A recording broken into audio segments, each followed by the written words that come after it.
Well, when you've had the kind of success Tom Izzo has had at Michigan State over the years, living up to expectations can sometimes be difficult. 14 straight NCAA tournament appearances, 6 Final Fours.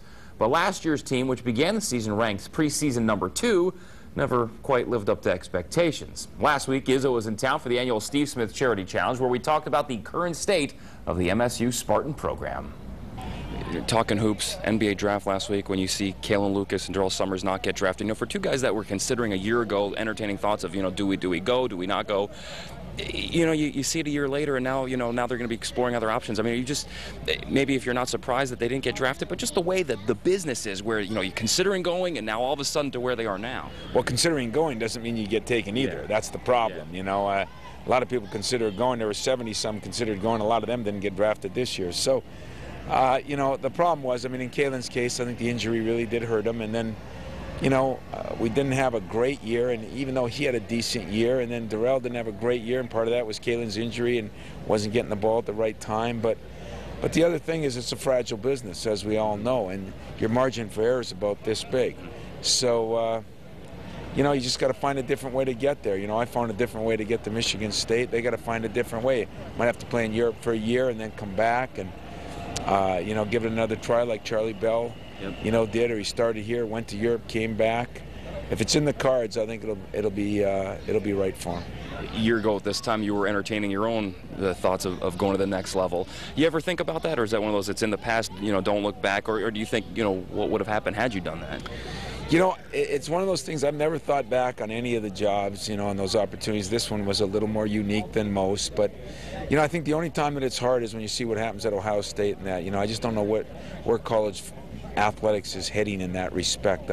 It worries me some, because I think players can say and do what they want, and we're supposed to be held accountable for them, and yet we're allowed 20 hours a week during the season and none during the summer to even talk to them, and so that's the only part I struggle with right now. But as far as decisions, a lot of people thought it took me a lot longer than it should have to make that one, but it was a tough decision for a lot of reasons. And so when I made it, the good news is I was positive what I did, happy with what I did, and just look forward to getting this thing back to a Final Four.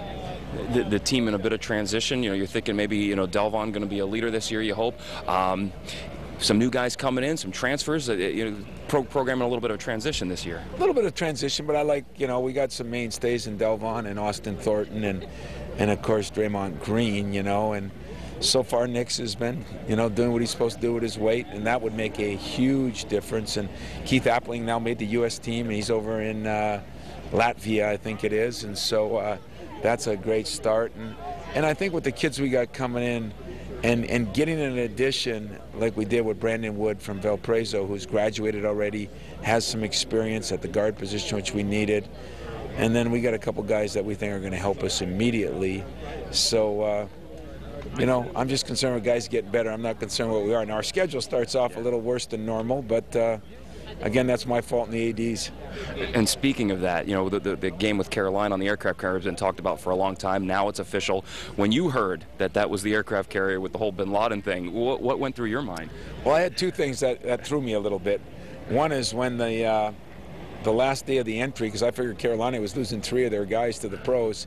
When that day came and they didn't lose anybody, that was a little shocking. And then, the ship thing, it can be looked at 2 ways. A little eerie, a little different. I'm sure security will be high, but what better opportunity than to honor our country on a ship that, we got done what needed to be done.